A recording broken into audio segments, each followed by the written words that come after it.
नमस्कार, आप देख रहे हैं महर्षि पीडिया, जहां हम लाते हैं जियोपॉलिटिकल घटनाओं का डीप फैक्ट बेस्ड विश्लेषण। मैं हूं आपका देवकी नंदन। और मैं हूं अंशु मिश्रा। आज हम आपको बताएंगे पीएम मोदी की उस यात्रा की पूरी कहानी जो सिर्फ हैंडशेक या दोस्ती नहीं बल्कि एक मल्टी लेयर्ड गेम चेंजिंग रणनीति है।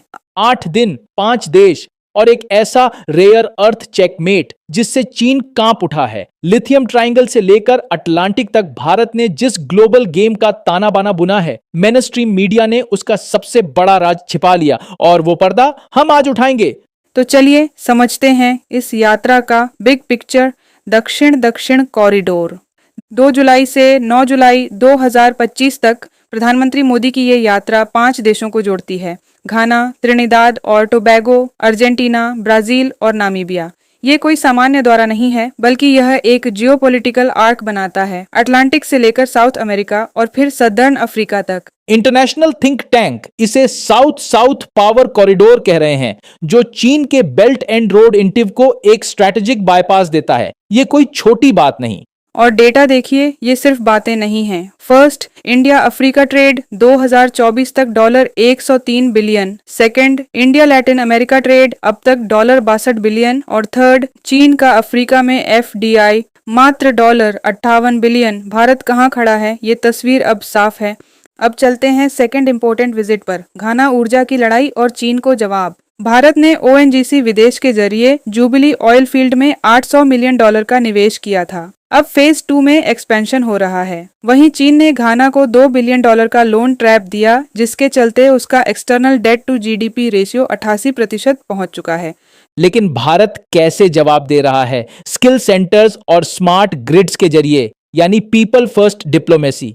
ये सिर्फ पैसा नहीं, लोगों का विश्वास जीतना है। और यहाँ है हिडन इनसाइट। भारत अगर यहाँ पावर इंफ्रास्ट्रक्चर का टेंडर जीतता है तो इंडियन स्मार्ट ग्रिड टेक्नोलॉजी पहली बार अटलांटिक कोस्ट तक पहुंचेगी। सोचिए इसका जियोपॉलिटिकल मायने।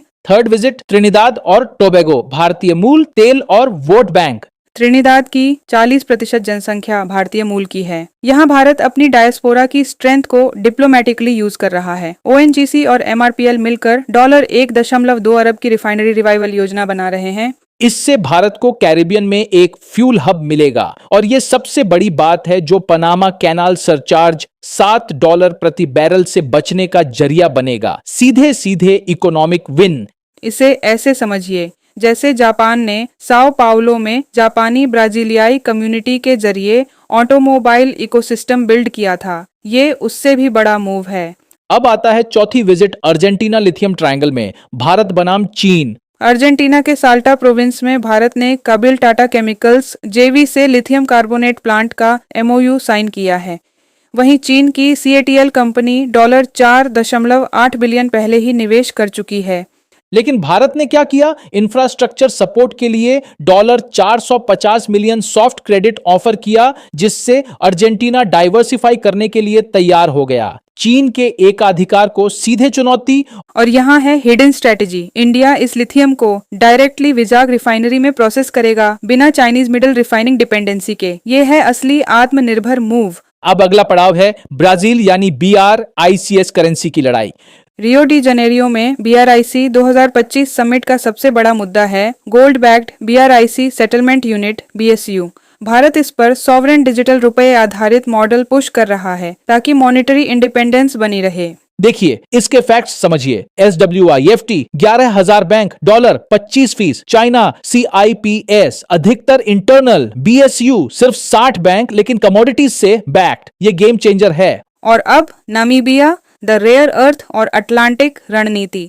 रॉसिंग यूरेनियम माइन से इंडिया ने 1 gigawatt nuclear fuel supply secure कर ली है। साथ ही डिस्प्रोशियम, टर्बियम जैसे रणनीतिक रेयर अर्थ एलिमेंट्स भी इंडिया को मिलेंगे। और सबसे बड़ी बात, इंडिया यहाँ सैटेलाइट ट्रैकिंग स्टेशन स्थापित कर सकता है, जो अटलांटिक ओशन में चाइनीज प्रेजेंस पर नजर रखने के लिए क्रिटिकल होगा। ये है असली नेवल वॉच पॉइंट।